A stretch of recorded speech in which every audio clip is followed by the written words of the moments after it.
Hello दोस्तों, कैसे हो आप सभी लोग। आई होप सभी लोग अच्छे होंगे, सभी लोग पढ़ाई भी बढ़िया तरीके से कर रहे होंगे। अभी तक हमने जो जो भी पेपर्स कंडक्ट किए हैं आईबीपीएस के और एसबीआई क्लरिकल एग्जाम के, आई होप आप लोगों को कुछ चीज़ें रिपीटेड नज़र आ रही होंगी, आपने उसकी नोट्स भी निकाली होंगी।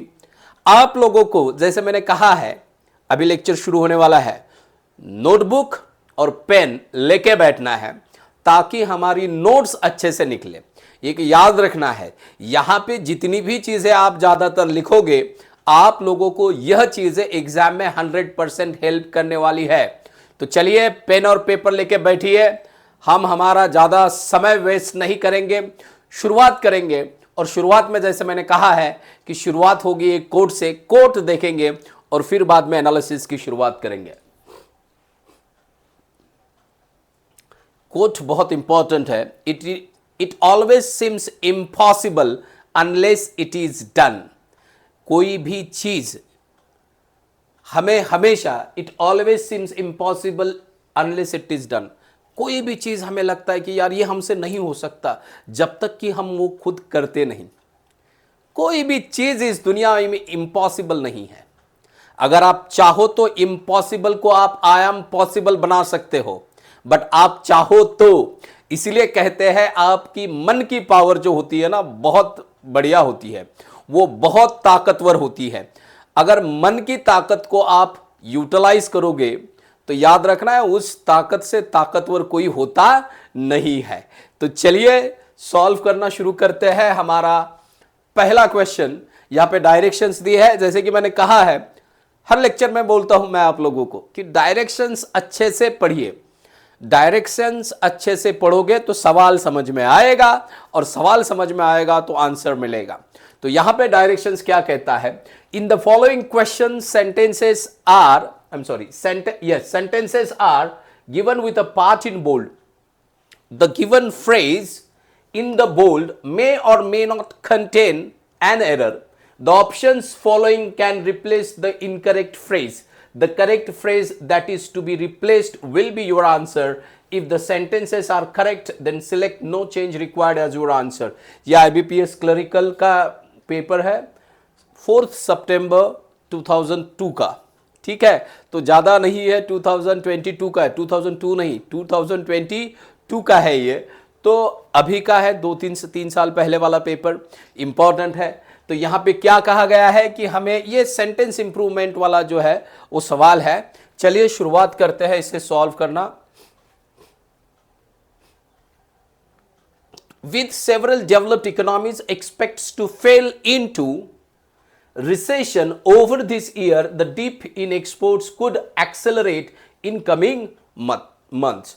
तो यहां पे क्या कहा है इन्हें, with several developed economies। तो यहां पे we are talking about several developed economies। याद रखना है, क्या रखना है याद, हमें याद ये रखना है कि हमारा सब्जेक्ट क्या है। We are talking about several developed economies. जब ये सेवरल डेवलप्ड इकोनॉमीज को हमने देखा तो एक याद आया, एक चीज समझ में आ रही है। यहां पे ये सेवरल डेवलप्ड इकोनॉमीज जो है वो हमारा सब्जेक्ट है, और ये सब्जेक्ट है कैसा, तो ये है हमारा प्लूरल सब्जेक्ट। कैसा सब्जेक्ट है, तो ये है प्लूरल सब्जेक्ट। अब सब्जेक्ट अगर प्लूरल है तो वर्ब कैसा चाहिए, तो वर्ब भी प्लूरल चाहिए। पर यहां पे एक्सपेक्ट्स जो है वो V5 है, और मैंने पहले ही कहा है V5 कैसे होता है, सिंगुलर होता है। इसका मतलब ये गलत है, गलत है तो उसे सिंगुलर बनाना पड़ेगा, या तो फिर उसका फॉर्म दूसरा कोई और लेना पड़ेगा। अब V4 या V3 तो आ नहीं सकता, क्यों, क्योंकि वहां पे हेल्पिंग वर्ब दिया नहीं, तो इसीलिए हम एक्सपेक्टिंग नहीं लेंगे। दूसरा एक्सपेक्टेड पहले उसके बाद में हैव, यह स्ट्रक्चर वैसे ही गलत है। तो हमारे पास बचा है एक्सपेक्ट्स और एक्सपेक्टेड। तो पहले ही हमने कहा है कि एक्सपेक्ट्स हमारा गलत है, क्योंकि वो क्या है, V1 है, तो ये गलत है। अब ये गलत है तो बचा क्या है, C। तो C हमारा आंसर है एक्सपेक्टेड। ये V2 बन जाता है, और V2 ना तो सिंगुलर होता है ना तो प्लूरल होता है, तो इसीलिए ये सही है। तो ये सेंटेंस कुछ इस तरह से बनेगा, several developed economies expected to fall into recession over this year, the dip in exports could accelerate in coming months. तो यहां पे इसके अलावा बेहतरीन ऑप्शन हमारे पास कोई नहीं है, इसलिए उसे हमने सेलेक्ट किया है। Now let us move on to the next question. The next question is, the जज said that in the process of interpretation of the law, it is the responsibility about the court to discern the social purpose which the specific provision subverses। ठीक है, तो यहां पे इस sentence को ध्यान से देखिए। It is the responsibility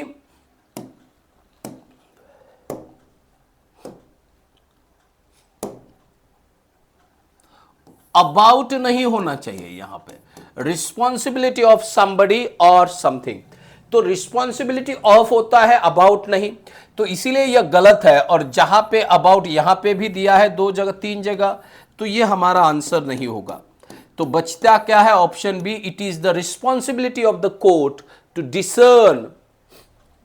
discern मतलब क्या होता है, to notice something, to understand something, to notice or to understand something। इसका मतलब डिसन का मतलब यह होता है to discern, notice the social purpose which the specific provision subserves. तो इसीलिए यहां पे अबाउट की जगह क्या आना चाहिए था, ऑफ आना चाहिए था। मतलब इसके मतलब की वजह से नहीं, प्रेपोजिशन ही रॉन्ग है। रिस्पॉन्सिबिलिटी ऑफ समथिंग होता है, नॉट रिस्पॉन्सिबिलिटी अबाउट। तो रिस्पॉन्सिबिलिटी के साथ जो प्रेपोजिशन आता है वो ऑफ आता है। और यहां पे तीनों जगह ए में, सी में या डी में कहीं पे भी ऑफ नहीं है, पर बी में है, and therefore we have selected B as our answer. Now let us move on to the next question. The next question is question number 3। Now what does this question say? अब इस question में देखिए, the uncertainty in Colombo has pushed. Here in this sentence we are talking about the uncertainty, and uncertainty is the singular subject and hence the verb is singular। तो ये यहां तक सही है। has pushed exporters to look for other options which will benefit South Indian tea producers। तो यहां पे आप लोगों को ध्यान में आया होगा, टू के बाद में ये looked जो दिया है ये verb का सेकेंड फॉर्म है, तो इसीलिए वो गलत है। तो यहां पे जैसे कि हमने कहा है, टू के बाद में अगर वर्ब आता है तो वो फर्स्ट फॉर्म में चाहिए। अगर वो फर्स्ट फॉर्म में चाहिए तो वो दिखना चाहिए। यहां पे टू दिया है, V2 दिया है, सेकेंड फॉर्म में दिया है, मतलब ये गलत है। तो यहां पे लुक्ड का V1 क्या होगा, सिर्फ लुक्स होगा क्या, नहीं। लुक्स क्या होता है, वर्ब का फिफ्थ फॉर्म होता है।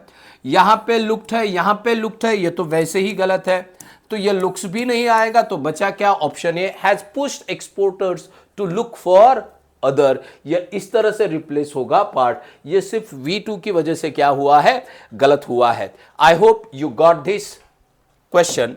Now let us move to the next question.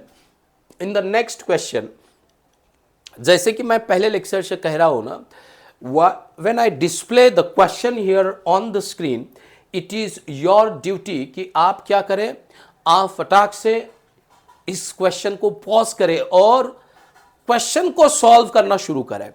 If आप लोगों को मैं हर एक सवाल के बाद नहीं कह सकता कि take your time, solve the question and then watch the explanation. ये आप लोगों को चीजें जो है ना वो समझनी चाहिए कि क्या करनी है, ये बताने की जरूरत नहीं होनी चाहिए। चलिए, तो the rise in inflation post GST implementation could be due to the rise in the tax rate of some goods and services. अब ये इन्फ्लेशन क्यों हुआ है, post GST, rise in inflation post GST implementation could be due to the rise in the tax rate, बढ़ गए तो इसकी वजह से इन्फ्लेशन बढ़ा होगा, of some goods and services, the inclusion in business activities that way are not taxed earlier. तो इसके पहले जो बिजनेस एक्टिविटीज टैक्स नहीं की गई थी उसके ऊपर टैक्स लगा है, शायद उसी वजह से राइज इन इन्फ्लेशन हुआ है, महंगाई बढ़ी है, तो ऐसा इनका कहना है। तो इंक्लूजन इन नहीं होता है, इंक्लूजन ऑफ होना चाहिए। इसका मतलब ये इन प्रेपोजिशन जो है वो गलत है। इसीलिए हमें यह देखना होगा कि इंक्लूजन किस चीज का हुआ है। तो इंक्लूजन के साथ जो प्रेपोजिशन आएगा वो ऑफ आएगा। क्या यहां पे ऑफ है? नहीं। क्या यहां पे है? नहीं। क्या यहां पे है? नहीं। कहां पे दिया है? बी में। इसलिए इसका जो आंसर होगा वो option B, the inclusion of business activities that were not taxed earlier. I hope you got this.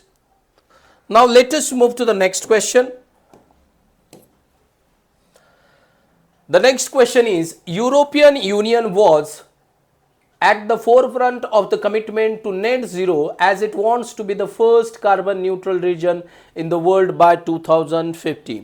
When we read the sentence we come to know ये sentence जो है simple present tense का है, क्योंकि वहां पे wants क्या है? wants जो है हमारा fifth form of the verb है, और fifth form of the verb हमें tense कौन सा दर्शाता है? तो ये दर्शाता है हमें simple प्रेजेंट टेंस।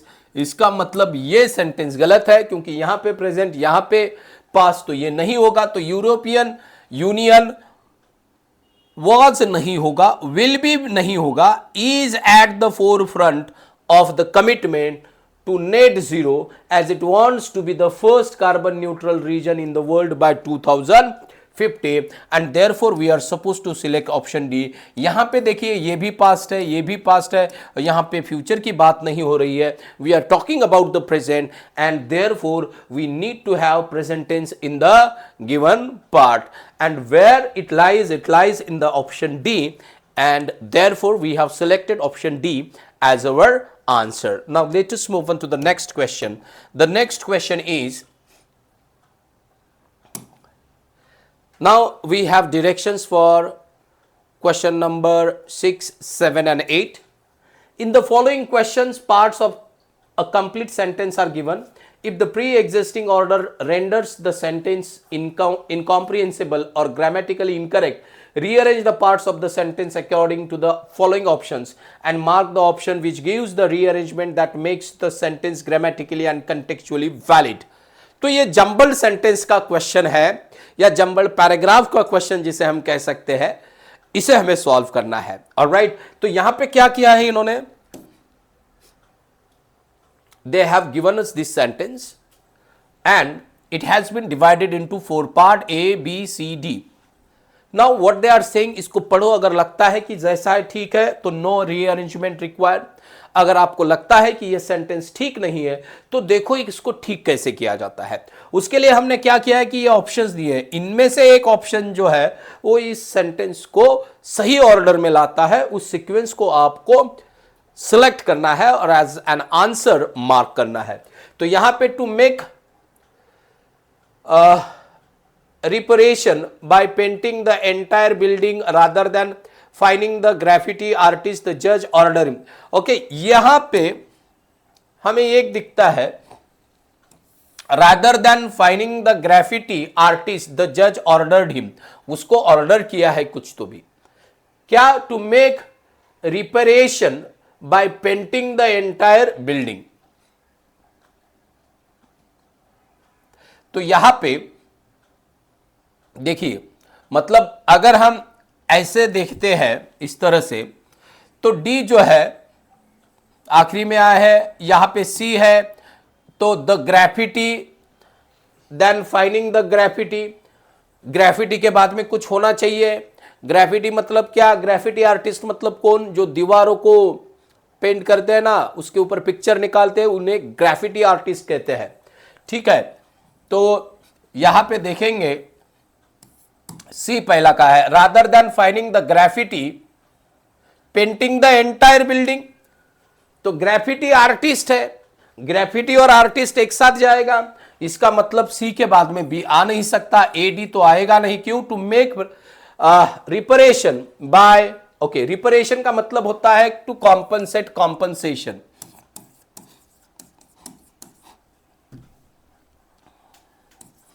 कॉम्पनसेशन होता है इसका मतलब, ठीक है, यहां पे कॉम्पनसेशन इसका मतलब होता है।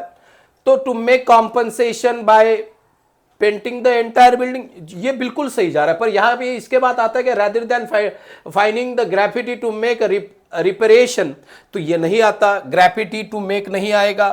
फिर उसके बाद में सी डी ए बी, तो सी के बाद में rather than finding the graffiti artist the जज ordered him what to make reparation by painting the entire building. तो उसकी नुकसान भरपाई उस बिल्डिंग को पेंट करके करने के लिए जज ने ऑर्डर दिया। तो ये बिल्कुल सही जा रहा है। ये वाला पढ़ लीजिए क्या कहता है, CBDA। तो पहले C, rather than finding the graffiti painting the entire building artist the जज ऑर्डर हिम। तो यहां पे आर्टिस्ट द जज, इसका मतलब ये हो जाएगा जो आर्टिस्ट है वही जज है और जो जज है वो वही आर्टिस्ट है। तो ये जज जो है वो किसे फाइन सुनाएगा? तीसरा तो कोई है नहीं, तो इसका मतलब ये भी गलत है। तो इसीलिए हमने ऑप्शन सी जो है एज एन आंसर सिलेक्ट किया है। यहां पे rather than finding the graffiti artist, ये यहां पे we are talking about the graffiti artist, ठीक है। Rather than finding the graffiti artist the जज ऑर्डर्ड हिम, उसे फाइन नहीं किया है, ये पूरा फ्रेज हुआ है। Rather than finding the graffiti artist the जज ऑर्डर्ड हिम, तो ये यहां पे हमारा सब्जेक्ट हुआ पूरा। Rather than finding the graffiti artist the जज ऑर्डर हिम। अब ऑर्डर्ड क्या किया है? तो ये यहां पे आया है ए में, इसीलिए पहले सी, बी और उसके बाद में ए, और आखिरी में बचता क्या है हमारा? तो हमारा बचता है रादर सी, पहले आया सी, फिर उसके बाद में डी, उसके बाद में ए और उसके बाद में फिर बी आता है। इतना याद रखना है, सी डी ए बी, इसीलिए हमने ऑप्शन सी को एज एन आंसर सिलेक्ट किया है। Now let us move on to the next question. The next question is to make, I am sorry, तो वही क्वेश्चन है, चेंज ही नहीं हुआ। System the country is naming to venerate Mrs Johnson's 55 a school in honour years of service in the school। तो यहां पे बात किसकी हो रही है वो भी हमें देखना पड़ेगा। तो यहां पे हम बात किस चीज के कर रहे हैं? हम बात कर रहे हैं मिसेस जॉनसन्स 55 क्या है? years of service in the school system, ठीक है। टू वेनरेट, तो टू वेनरेट के साथ आया है तो टू वेनरेट भी जाएगा। मैंने पहले ही कहा है कि अगर जंबल सेंटेंस है तो पहले जाएगा सब्जेक्ट, फिर वर्ब और उसके बाद में अदर वर्ड्स।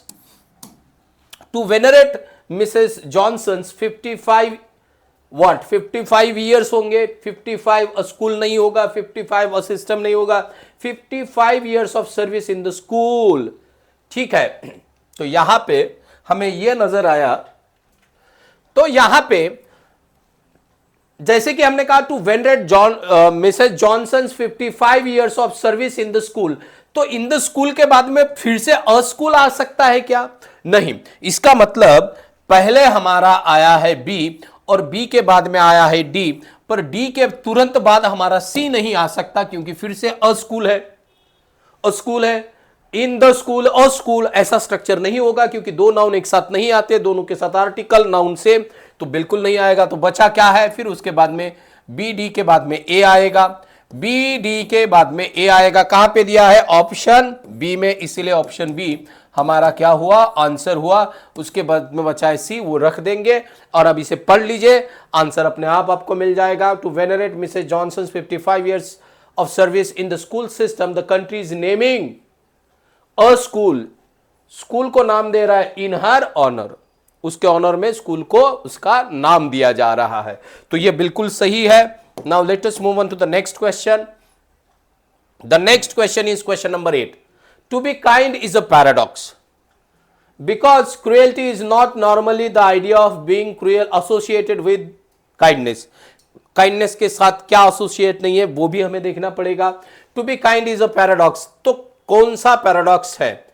तो ऐसे कहा जाता है to be the idea of being cruel to be kind is paradox. The idea of being cruel to be kind is a paradox. तो यहां पे हम किसके बारे में बात कर रहे हैं? तो the idea of being cruel to be kind, if you want to be kind you have to be cruel, तो it is a paradox. How can this two qualities coexist at a time? तो ये paradox ये बिल्कुल सही जा रहा है। तो यहां पे बिकॉज तो नहीं होगा, बिकॉज कहीं क्यों नहीं होगा, तो बिकॉज किसी का तो भी रीजन दिखाता है, तो इसीलिए बी वाला जो है वो हमारा पहला सेंटेंस पहले ही नहीं होगा, because cruelty is not normally what, तो बी पहले ही गया, बचा क्या, सी ए बी डी आ गया आंसर। बिकॉज कंजंक्शन है, कंजंक्शन से दो सेंटेंसेस कनेक्ट, दो क्लॉजेस कनेक्ट होते हैं, और यहां पे तो एक ही क्लॉज दिया है, मतलब इसके पहले क्लॉज कहीं तो भी है, जो रीजन वाला है वो देखना पड़ेगा हमें, और इसीलिए हमें समझ में आया बी पहला नहीं है, तो यहां पे तीनों जगह बी दिया है, तो वो वैसे ही चला जाता है, एलिमिनेट होता है, बचता क्या है हमारे पास, एक, पढ़ लीजिए इसे। तो पहला है the idea of being cruel to be kind, the idea of being cruel to be kind is a paradox, तो ये पैराडॉक्स है। उसके बाद में ये कहता है because cruelty is not normally associated with the kindness, क्योंकि क्रूएलिटी जो होती है ये काइंडनेस के साथ एसोसिएट नहीं करती, तो ये बिल्कुल सही कंटेक्स्ट आया है, कंटेक्स्ट भी सही आया है और आंसर भी मिल गया है। तो चलिए अब चलते हैं हमारे नेक्स्ट सवाल की तरफ। Now we got the question number 9. We have directions over here. In the following questions, few sentences are given which may or may not have errors.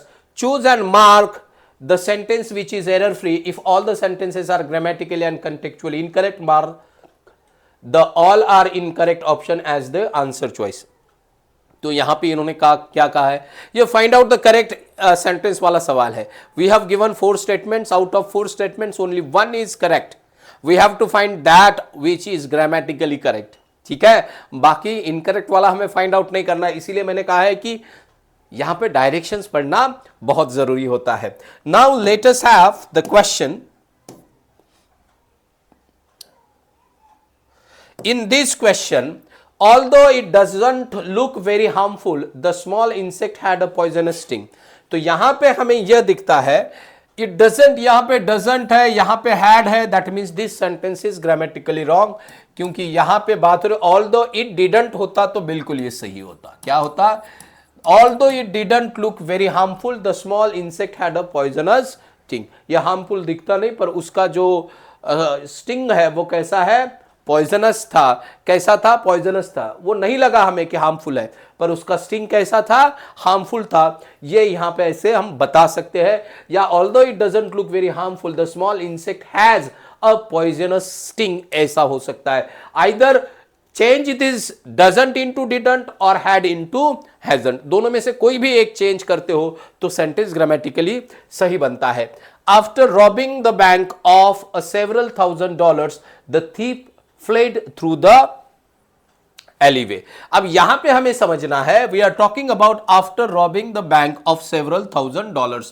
so dollars जो है ये प्लूरल है, several thousands of, तो उसके साथ article a आ सकता है, नहीं आ सकता, आर्टिकल ए और एंड सिर्फ और सिर्फ सिंगुलर काउंटेबल नाउन के साथ आता है, दैट मींस ये सेंटेंस ग्रामेटिकली इनकरेक्ट है। Next one, the religious man's abhorrence at war. अब एबोरेंस का मतलब क्या होता है, एबोरेंस का मतलब होता है to have a strong dislike और hatred for something, hatred for something, ये इसका मतलब बनता है, ठीक है। तो यहां पे जब मैंने कहा कि एबोरेंस का मतलब होता है किसी चीज के प्रति घृणा होना, बहुत मतलब घृणा कहेंगे हम, एक प्रकार की घृणा होना। तो यहां पे जब इन्होंने कहा the religious man's abhorrence eight नहीं होता, वो होना क्या चाहिए था, एबोरेंस ऑफ, उसे किस चीज की घृणा है।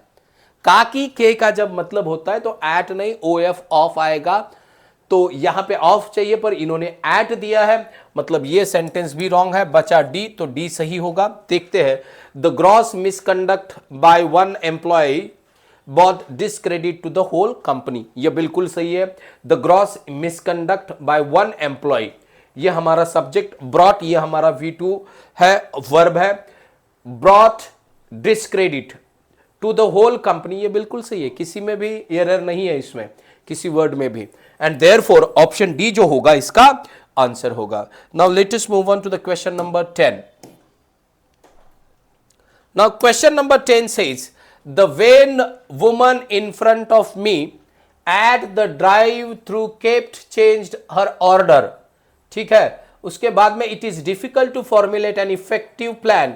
ओके, पहले ये देख लेते हैं, इसमें यह वेन दिया है। अब वेन वुमेन नहीं होगा, जो वेन की, यह वेन नहीं होना चाहिए। तो ये वेन क्या होता है? A blade of machine, a blade of machine. Machine का जो ब्लेड होता है ना, जैसे कि पंखे का भी ब्लेड होता है, तो उसे हम क्या कहते हैं? तो उसे कहा जाता है वेन। तो इसका मतलब अब क्या ये विमेन, ये जो वुमन है वो वेन होगी? नहीं, मतलब ये गलत है, पहली चीज, ठीक है। दूसरी चीज क्या है यहां पे? ये केप्ट चेंज्ड हर ऑर्डर नहीं होगा।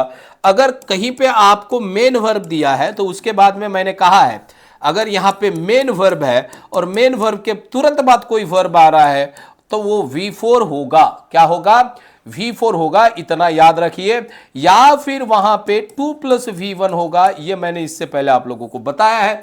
इसका मतलब ये भी गलत है। अब दोनों गलत है तो ये आंसर नहीं हो सकता। तो इस वेन की जगह हम VAIN वेन यूज करते तो शायद जरा ज्यादा बेहतर रहता।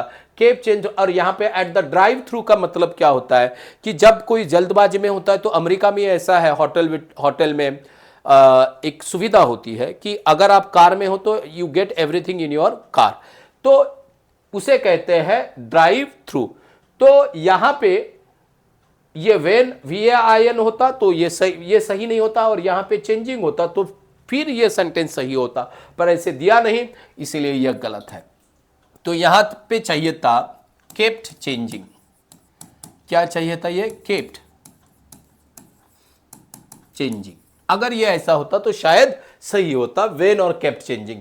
It is difficult to formulate and effectively plan under pressure. तो प्लान ये हमारा नाउन है। प्लान क्या है? हमारा नाउन है। कैसा प्लान? इफेक्टिवली प्लान नहीं होता ये इफेक्टिव प्लान होना चाहिए था। LY की जरूरत नहीं है, LY लगाओगे तो वो एडवर्ब बनेगा, और एडवर्ब नाउन के बारे में जानकारी नहीं देता। वो एडजेक्टिव के बारे में जानकारी दे सकता है, वर्ब के बारे में जानकारी दे सकता है, या कभी कभार खुद के बारे में जानकारी दे सकता है, पर जनरली वो नाउन प्रोनाउन के बारे में जानकारी देता नहीं। तो इसीलिए ऑप्शन बी हमारा आंसर नहीं होगा। नेक्स्ट सेंटेंस है, even though a spider is technically not an insect most people believe it is. तो ये सही है। क्यों? Even though a spider is, spider singular, is सही है, spider singular countable noun, article है। Technically not an insect, insect singular countable noun, vowel sound है इसलिए, and most people believe it is. तो इसे छोड़िए, ये बिल्कुल सही है, कहीं पे एरर नहीं है। तो यहां पे सी हो सकता है इसका आंसर, पर फिर भी एक बार डी चेक कर लेते हैं और फिर आंसर मार्क करेंगे। आई हैव डिस्डेन, किसी चीज के प्रति घृणा। I have disdain for those who cheat his way through life. तो दोज यहां पे दिया है, यहां पे रिलेटिव प्रोनाउन है, और मैंने कहा था रिलेटिव प्रोनाउन के बाद में आने वाला वर्ब और प्रोनाउन दोनों इसके पहले आने वाले नाउन या प्रोनाउन के अनुसार होंगे। तो चीट ये वर्ब इसके अनुसार ही है, V1 प्लूरल, पर यहां पे ये प्रोनाउन सिंगुलर है, इसलिए यह सेंटेंस गलत है। तो यहां पे हिज की बजाय क्या होना चाहिए था? तो यहां पे होना चाहिए था देयर वे, तो जाके ये सेंटेंस सही बनता। ऐसे दिया नहीं है, इसलिए ये भी गलत है। Then what remains? Option C, and therefore option C is the right choice to select here as an answer. Now let us move on to the question number 11.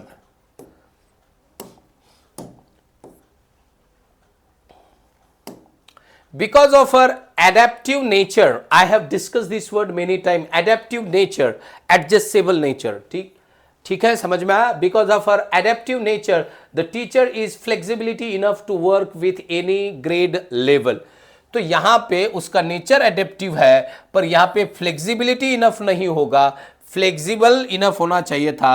ये फ्लेक्सिबिलिटी नाउन है, तो यहां पे होना चाहिए था फ्लेक्सिबल इनफ। क्या होना चाहिए था?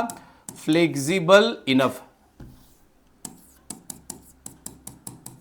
फ्लेक्सिबल इनफ होना चाहिए था। दिया नहीं है, मतलब ये गलत है। क्यों चाहिए था? क्योंकि फ्लेक्सिबल ये एडजेक्टिव होगा, इनफ यहां पे एडवर्ब होगा, ठीक है। तो the teacher is flexible enough to work, वो फ्लेक्सिबल है, कितनी? जितनी चाहिए उतनी, तो इसीलिए वो फ्लेक्सिबल इनफ होता तो सही होता। दिया नहीं है, इसलिए गलत है, and therefore we are eliminating, और we have eliminated this option. Now let us move on to the B.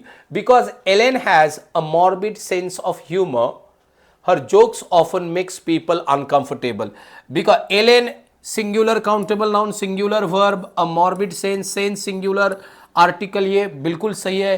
किस चीज का? ऑफ ह्यूमर, ये भी सही है। ऑफ ह्यूमर, हर जोक्स, उसके जोक्स, ये कैसा है? प्लूरल है। ऑफन मेक्स, मेक्स क्या है? ये हमारा वर्ब है। क्या है? V5, किसके लिए? जोक्स के लिए। जोक्स कैसा है? प्लूरल है। ये कैसा हो गया अभी? ये सिंगुलर, दैट मीन्स ये भी गलत है, यहां पे सिर्फ मेक चाहिए था एंड इसीलिए ये गलत हुआ है, तो ये हमारा आंसर नहीं होगा।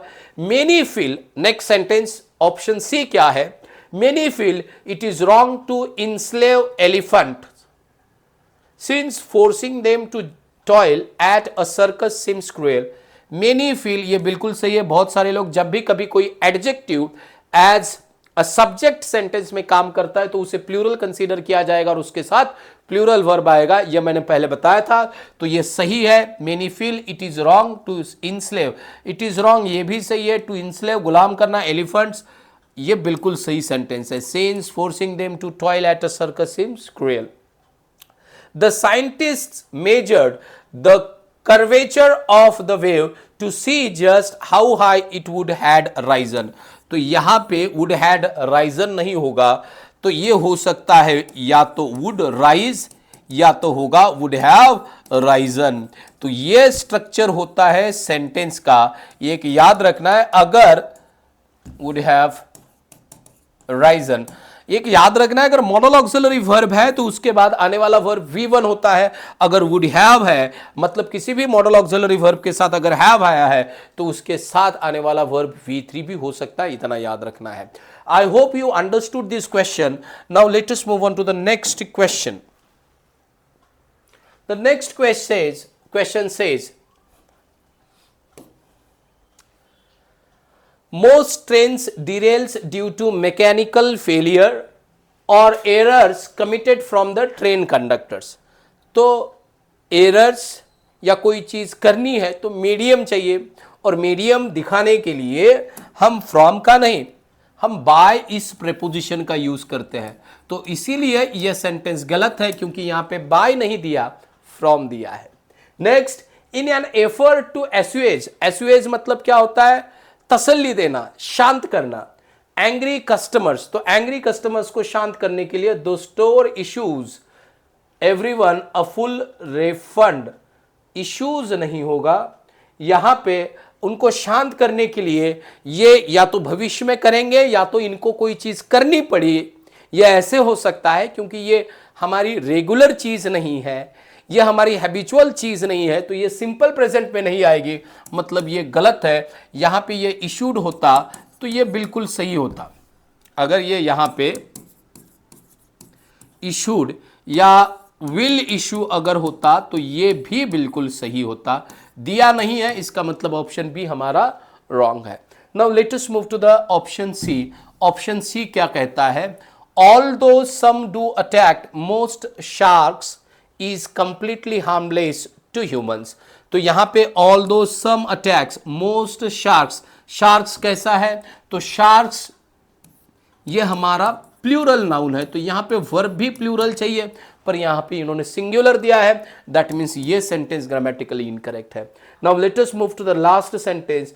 Confident and proud the young man refused to listen to his parents advice, ये बिल्कुल सही है, इसमें कोई एरर नहीं है। ये पजेसिव केस है, और पजेसिव केस का रूल होता है कि अगर कोई प्लूरल नाउन है जिसके एंड में एस है और उसके पजेसिव केस बनानी है तो उसको सिर्फ एपोस्ट्रोफी लगाना होता है। तो ये सेंटेंस एब्सोल्युटली करेक्ट है, इसमें कोई एरर नहीं है, और इसीलिए हमने इसे ऑप्शन डी को हमारा जो आंसर है वो एज एन आंसर सेलेक्ट किया है।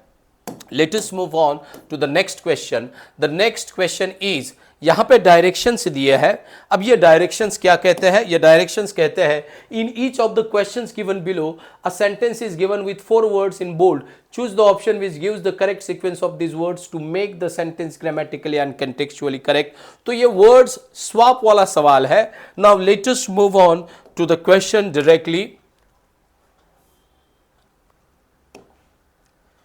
Yes, take your time and try to solve it. The law under which NIA extends operates to the whole of India and also applies to Indian citizen outside the country. तो the law under which NIA जो होता है किसी law के under operate करता है, x tends नहीं करता, तो इसका मतलब बी जो है वो हमारा ए की जगह जा रहा है। तो ए कहां पे आएगा, तो बी की जगह आएगा। तो ये सेंटेंस कैसे होगा, the law under which NIA operates extend to the whole of India and also applies to Indian citizens outside the country। तो बाहर के हमारे इंडियन सिटीजन जो होते हैं उनके लिए भी लागू होता है। तो ये बिल्कुल सही है, ये अप्लाइज और आउटसाइड अपनी जगह सही है, सिर्फ बी और ए को हमें चेंज करना पड़ा, और वो दिया कहां पे है, वो बी में दिया है। हमने क्या किया है, ए बी की जगह दिया है और बी ए की जगह लाया है। तो ये हमने सिर्फ चेंज किया है, इसीलिए इन दोनों को देख के हमने हमारा आंसर मार्क किया है। Now let us move on to the next question. The next question is industrial production has seen, what has seen by this industrial production, a bumpy ride without giving confidence of full and final recovery from the pandemic. तो industrial production has seen, ये बिल्कुल सही है, इसमें कोई error नहीं है। क्यों, क्योंकि जैसे कि रूल कहता है हैज के बाद में अगर वर्ब आएगा तो वो थर्ड फॉर्म में आना चाहिए, और इसमें से कोई भी, इसमें ये और ये वर्ब नहीं है और ये वर्ब है तो ये V4 है, तो इसीलिए इनमें से कोई भी वर्ड वहां पे नहीं जाएगा। दूसरा है bumpy ride without giving what, confidence of a full and final recovery from the pandemic. तो इस क्वेश्चन को देखने के बाद हमें यह दिखता है कि यहां पे without full confidence of giving and final recovery from the,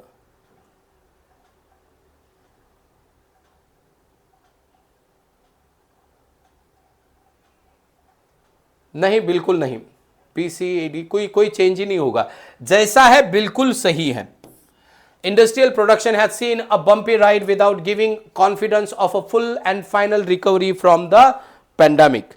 Now let us move to the next question. The next question is question number 15. Worshipped to the tribes people residing in Parambiculam, the Kannimara teak remains a flagship of the Tiger Reserve, offering a spectacular view by visitors. तो यहां पे worship offer की जा रही है, किसके द्वारा, the tribes people.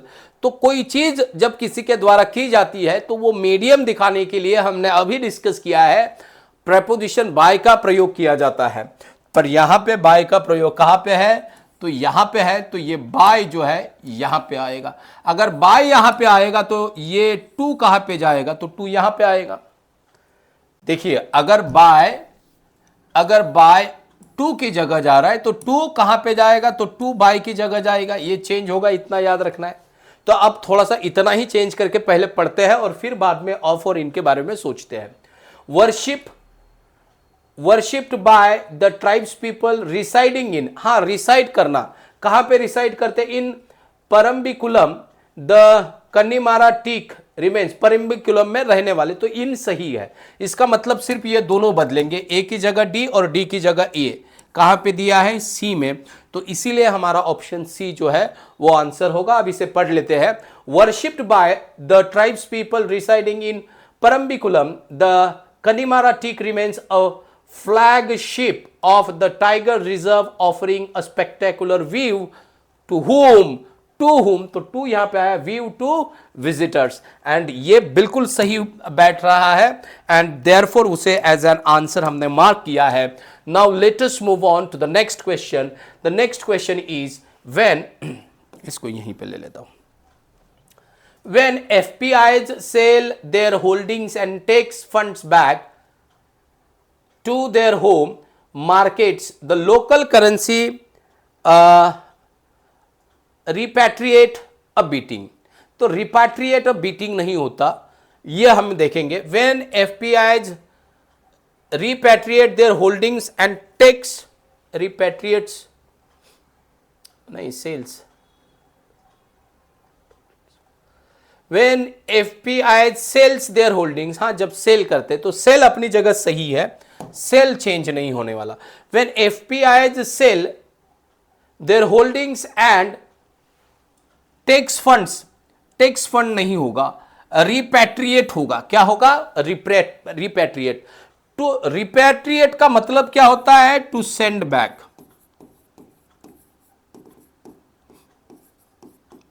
क्या होता है? To send back. तो when FPIs sell their holdings and repatriate funds को जब पीछे भेज देती है, या when they send back the funds to their home markets, जो है, जब वो होम मार्केट्स को ये जो फंड है वो वापस भेज देते हैं द लोकल करेंसी, तो यहां पे ये जो टैक्स है वो कहां पे जाएगा? और अगर रिपैट्रिएट्स टैक्स की जगह जा रहा है तो टैक्स रिपैट्रिएट्स की जगह जा रहा है। The local currency takes a beating. The local currency क्या होगा?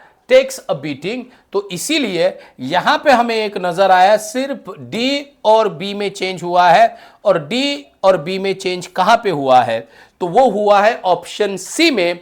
इसीलिए ऑप्शन सी जो है वो हमारा आंसर है। और यहां पे to beat, take a beating का मतलब क्या होता है? To take a beating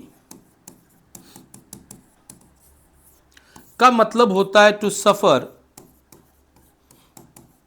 a loss. ये इस तरह का इसका मतलब होता है, टू टेक अ बीटिंग। ये ईडियम है, ईडियम को हमेशा याद रखना होता है। Now let us move on to the next question. The next question is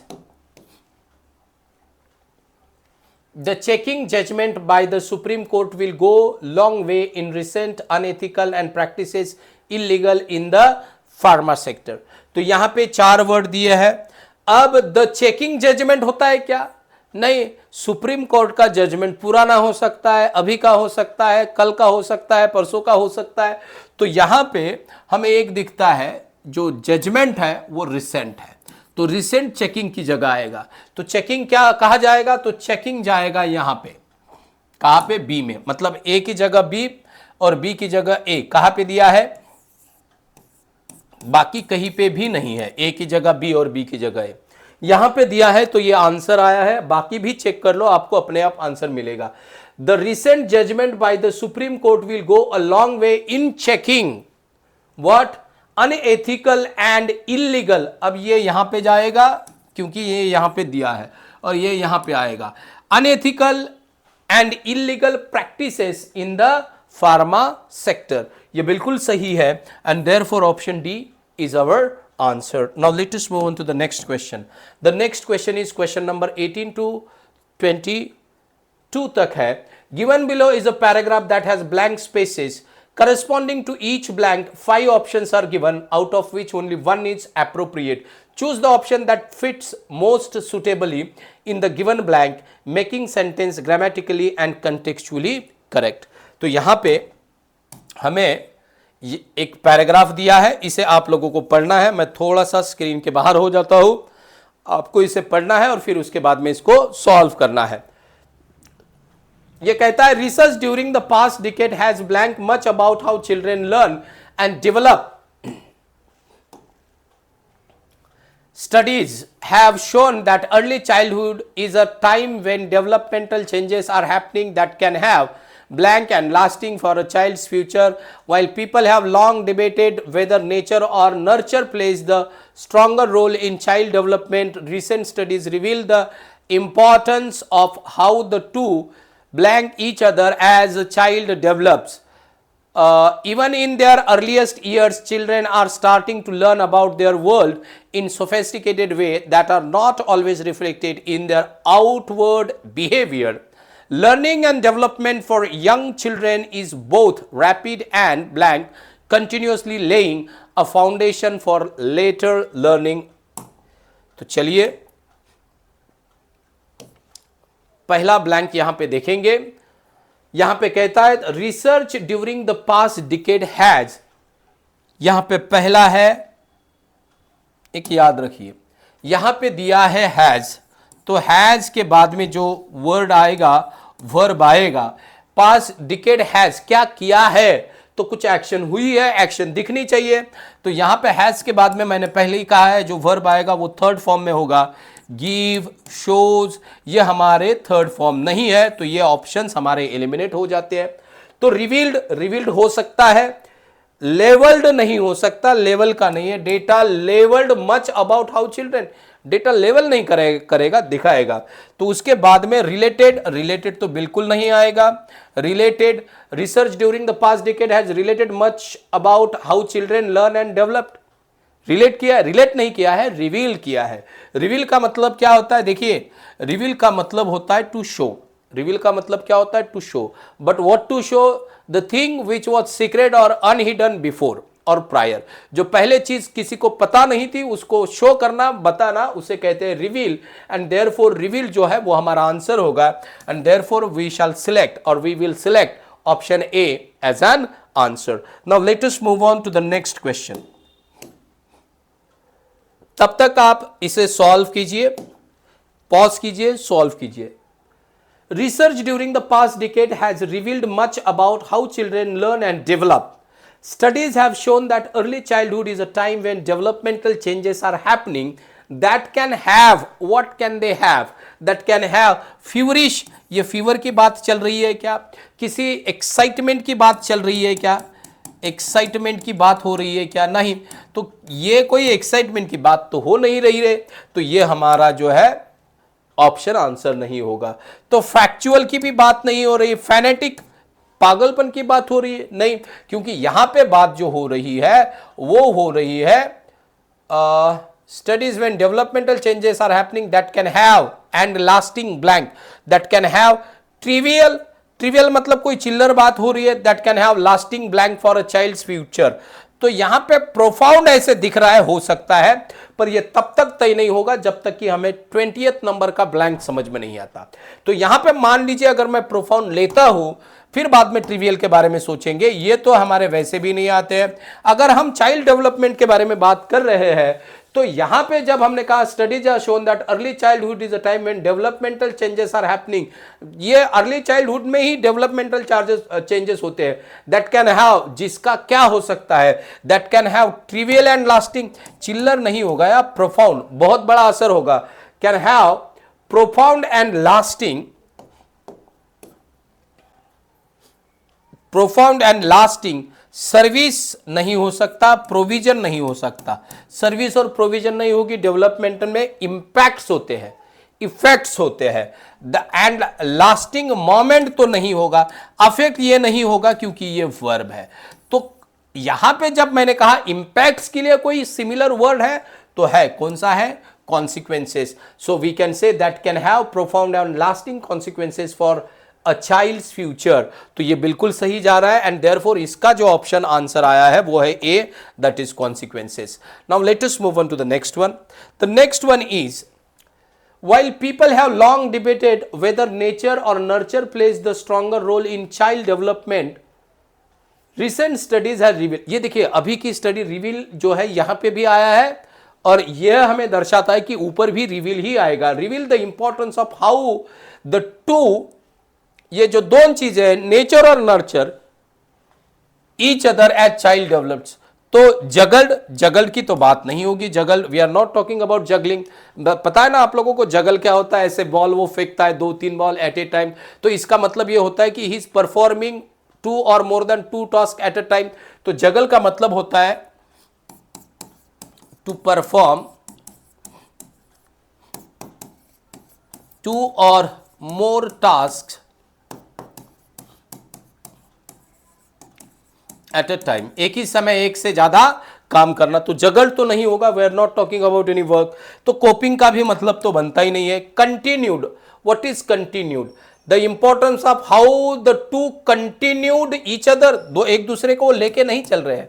revert, revert मतलब send back, we are not sending anything back. तो क्या ये इन्फ्लुएंस करते हैं एक दूसरे को? नर्चर नेचर को और नेचर नर्चर को इन्फ्लुएंस करता है, ये बिल्कुल सही है।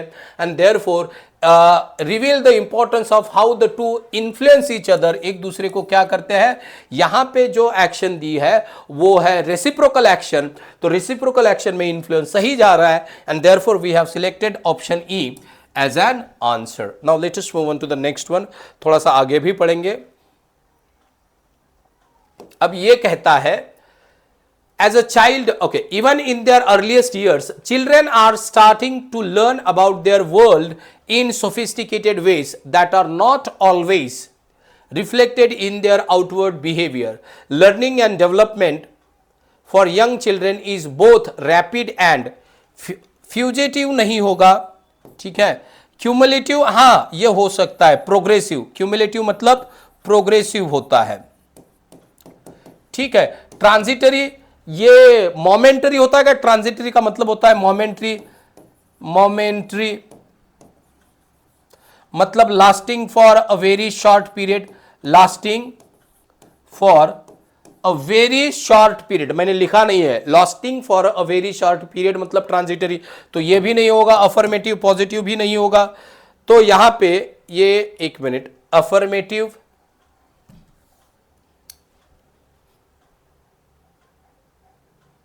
फ्यूजिटिव, क्यूमुलेटिव, यह अफर्मेटिव भी नहीं होगा। उसके बाद में lamenting, we are not talking about the repent, किसी लैमेंट के बारे में बात हो रही है, रिपेंट मतलब पछतावा, तो ये भी नहीं होगा। आपने देखा होगा ये रिपीटेटिव वर्ड है, कौन सा? लैमेंटिंग है, ट्रांजिटरी है, फ्यूजिटिव है, क्यूमुलेटिव है, या फिर उसके बाद में पियर आया था, PEER, पियर है। ऐसे बहुत सारे वर्ड्स है जो रिपीटेटिव है, यहां पे आते हैं। You need to focus on those words which occurs repeatedly। तो यहां पे क्यूमुलेटिव सही जाएगा। Children is both rapid and cumulative continuous laying a foundation for later learning. तो यहां पे जो हमारा वर्ड आएगा, ऑप्शन आएगा, वो होगा क्यूमुलेटिव। तो इस पैराग्राफ को यहां से हम इस तरह से पढ़ सकते हैं, while people have long debate whether nature or nurture plays the stronger role in child development, recent studies reveal the importance of how the two influences each other as a child develops. Even in their earliest years, children are starting to learn about their world in sophisticated ways that are not always reflected in their outward behavior. Learning and development for young children is both rapid and cumulative, continuously laying a foundation for later learning. यह बिल्कुल सही होता है, और यहां पे ये question जो है हमारा एंड होता है। इसके बाद में ओके, तो यहां पे हमारे ये जो सवाल है, ये लास्ट क्वेश्चन था हमारा 22 वाला। तो यहां पे हमारा जो एनालिसिस है 4 सितंबर 2022 का जो IBPS का क्लरिकल का एग्जाम हुआ था, उसका खत्म होता है। तो एक चीज जैसे मैं हर लेक्चर में कहता हूं, आज भी कहूंगा, हर रोज कहूंगा, अगर आपको ये लेक्चर्स पसंद आ रहे हैं तो एक लाइक तो बनता है। उसी के साथ आप अगर इस चैनल पे नए हो, अभी जुड़े हो, तो सब्सक्राइब का बटन दबा दीजिए एक बार और नोटिफिकेशन को ऑन कीजिए, ताकि जब भी कोई मैं नया वीडियो यहाँ पे अपलोड करूंगा उसका पहला नोटिफिकेशन आपको मिलेगा। और साथ ही साथ आपको ये लेक्चर सीरीज पसंद आ रही है तो इसे शेयर करना भी मत भूलिए। मैंने पहले ही कहा है, जितने मेरे सब्सक्राइबर बढ़ेंगे उतना मैं खुद को इनकरेज कर पाऊंगा कि आपको ज़्यादा से ज़्यादा चीज़ें मैं यहाँ पे दूँ, क्योंकि प्री के बाद में मेंस के भी पेपर हम लोगों को यहाँ पे लेने हैं, और मैं सारे पेपर का एनालिसिस इस चैनल पे लूँगा, डोंट वरी अबाउट इट। तो आज के लिए यही तक, मिलते हैं नेक्स्ट लेक्चर में। Thank you very much, take care.